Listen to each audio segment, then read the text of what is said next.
आध्यात्मिक अनुभवों के सफर में आपका स्वागत है। धर्म पाठिका के साथ चलें ज्ञान के इस समुद्र में और गहराइयों तक पहुँचें।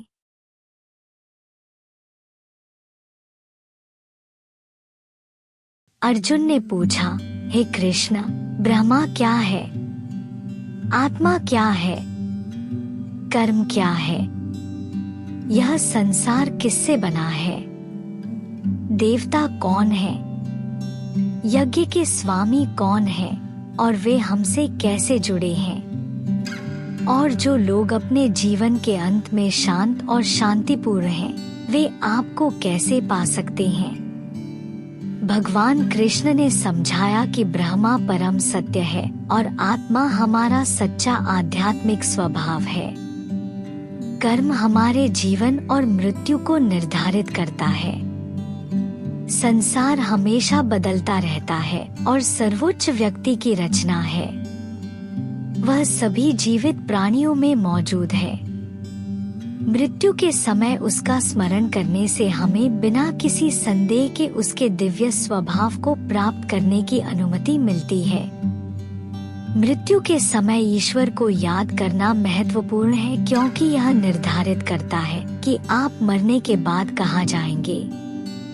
इसलिए हमेशा ईश्वर के बारे में सोचें और उन पर ध्यान केंद्रित करें। योग का अभ्यास करने और ईश्वर पर ध्यान केंद्रित करने से आप उन तक पहुंच पाएंगे। ईश्वर सर्वज्ञ, प्राचीन और सब कुछ के नियंत्रक हैं। उनका रूप हमारी समझ से परे है और वे पूरे ब्रह्मांड का स्रोत हैं। जब कोई मरता है तो अगर वह अपनी भौहों के बीच अपनी प्राणवायु पर ध्यान केंद्रित करने के लिए योग की शक्ति का उपयोग करता है और स्पष्ट मन से ईश्वर के बारे में सोचता है, तो वह सर्वोच्च आध्यात्मिक सत्ता तक पहुंचने के करीब होगा। सांसारिक चीजों को त्यागने वाले बुद्धिमान लोग और प्राचीन ग्रंथों का अध्ययन करने वाले लोग कहते हैं कि ओम कहने और शुद्ध रहने से व्यक्ति ईश्वर से जुड़ सकता है। ऐसा करने के लिए व्यक्ति को अपनी इंद्रियों को नियंत्रित करना चाहिए, अपने विचारों पर ध्यान केंद्रित करना चाहिए, अपनी प्राणवायु को अपनी भौहों के बीच रखना चाहिए और योग का अभ्यास करना चाहिए। जब कोई अपना भौतिक शरीर छोड़ता है और मेरा चिंतन करते हुए ओम शब्द का जाप करता है, तो वह मेरे विशेष स्थान पर आ जाएगा जहां मैं रहता हूं। मैं हमेशा उन लोगों के लिए मौजूद हूं जो मेरे बारे में प्यार और भक्ति के साथ सोचते हैं, और वे हमेशा मुझसे जुड़े रहते हैं। जो लोग मेरे पास पहुंच चुके हैं, वे इस दुख और दर्द की दुनिया में पुनर्जन्म नहीं लेंगे, क्योंकि उन्होंने सबसे बड़ी सफलता हासिल की है।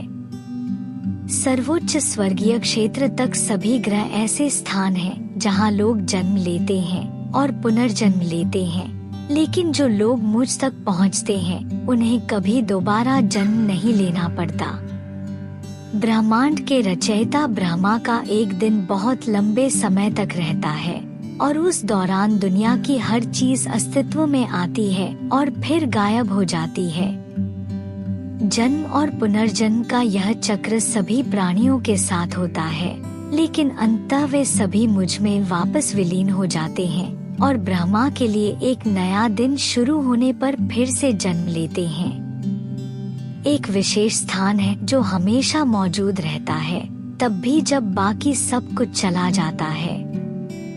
यह एक शांतिपूर्ण और शाश्वत स्थान है जहां से कोई कभी वापस नहीं आता। यहीं मैं रहता हूँ। इस विशेष स्थान तक पहुँचने के लिए आपको उस सर्वोच्च प्राणी के प्रति अपना प्रेम और समर्पण दिखाना होगा जो हर जगह और हर चीज में है। अब मैं आपको बताऊंगा कि कैसे योग का अभ्यास करने वाले लोग या तो हमेशा के लिए मुक्त हो सकते हैं या इस दुनिया को छोड़ने के बाद फिर से जन्म ले सकते हैं।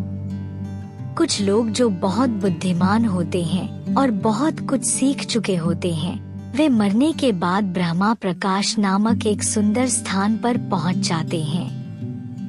वे अपने जीवन के दौरान एक अच्छे मार्ग का अनुसरण करते हैं।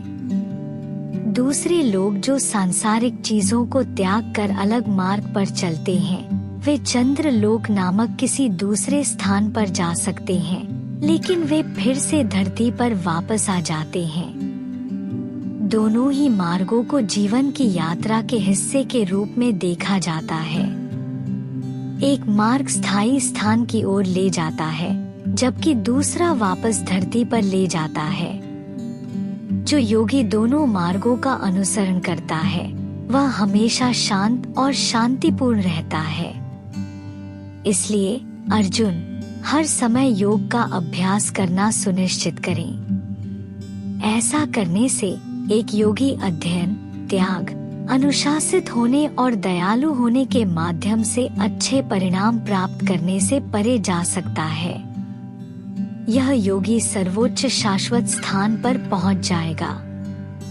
और इसी प्रकार श्रीमद् भगवद गीता का 8वां अध्याय तारक ब्रह्म योग यहीं पर समाप्त होता है। श्रीमद् भगवद गीता के अगले अध्याय के लिए और सनातन धर्म से संबंधित अनेक कथाओं और ज्ञान के लिए जुड़े हमारे चैनल धर्म पाठिका से। आशा है कि आपको यह वीडियो पसंद आया होगा। अगर आपके पास कोई सवाल है तो कृपया हमें कमेंट में जरूर बताएं। धन्यवाद।